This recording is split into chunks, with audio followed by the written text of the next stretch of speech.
Hi, good morning. ഈ ലോകത്ത് ഒരേ ദിവസം രാവിലെ നമ്മൾ എന്തെല്ലാം വാർത്തകളാണ് കേൾക്കുന്നത്. ഈ വളർന്നു വരുന്ന തലമുറകളിലെ മക്കളെല്ലാം എങ്ങനെ ആവുന്നത് എന്താണെന്നോ ഇതിനെക്കുറിച്ചൊന്നും അഭിപ്രായങ്ങളൊന്നും പറയാൻ പറ്റത്തില്ല. കാരണം എന്ന് വെച്ചാൽ ഈ ലോകത്ത് തെറ്റുകൾ മാത്രമേ ചെയ്യാൻ എല്ലാവർക്കും താല്പര്യമുള്ളൂ. നല്ല കാര്യങ്ങൾ കേൾക്കാനോ നല്ല പ്രവൃത്തികൾ ചെയ്യാനോ മറ്റുള്ളവരുടെ മനോഭാവം, വിഷമം, അങ്ങനെയുള്ള ദയ അതൊന്നും തിരിച്ചറിയാനുള്ളൊരു ഇത് ഇപ്പോഴത്തെ കുട്ടികൾക്കില്ല. അത് വളർന്നു വരുന്ന സാഹചര്യമാണോ ചുറ്റുപാടാണോ എന്താണെന്നറിയത്തില്ല. അപ്പോൾ നമ്മൾ ചെയ്യാനുള്ളത് ഒരിക്കലും ഇങ്ങനെയുള്ള ഒരു ക്രിമിനൽ മൈൻഡുകളെ പ്രോത്സാഹിപ്പിക്കാതിരിക്കുക.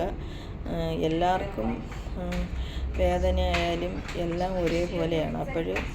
എൻ്റെ ഒരു അഭിപ്രായത്തിൽ ഗൾഫിലെ അതേ ഒരു സിസ്റ്റം നമ്മളെ നാട്ടിൽ വേണ്ടി വരണം. നമ്മളെ നാട്ടിലെ ഒരു രീതി അനുസരിച്ച് പേടിയാവുന്നു. ഓരോ ദിവസവും മാധ്യമങ്ങളിൽ വാർത്തകൾ കേൾക്കുമ്പം സത്യത്തിൽ പേടിയാണ്. എനിക്കാണെങ്കിൽ ഇത് കാണുമ്പം കേൾക്കാനും ഒന്നും ഒരു ഇതില്ല. ഞാനിത് കേട്ടത് ഇവിടെ ഇങ്ങനെ പറഞ്ഞപ്പോൾ മാത്രമാണ്. ഇന്നലെ ഒന്ന് ജസ്റ്റ് നോക്കിയപ്പോഴത്തേനും അത് കണ്ടപ്പം എനിക്കത് കാണാനുള്ള ഒരു മാനസികാവസ്ഥ ഇല്ലാത്തതുകൊണ്ട് ഞാനത് കാണാനും നിന്നില്ല. അപ്പോൾ എൻ്റെ ഒരു അഭിപ്രായത്തിൽ ഗൾഫിൽ അതേ ഒരു സിസ്റ്റം നമ്മളെ നാട്ടിലും കൊണ്ടുവരണം, നിയമം.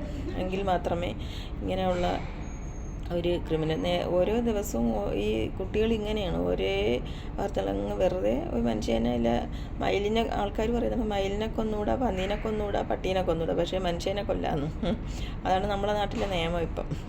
ഇതൊക്കെ പറയുന്നവരും തെറ്റുകാരാവും, കേൾക്കുന്ന കുറച്ച് പേർക്ക് മാത്രം അത് ഇഷ്ടപ്പെടുകയും ചെയ്യും. അതാണ് നമ്മളെ നാട്ടിലെ രീതികളിപ്പം.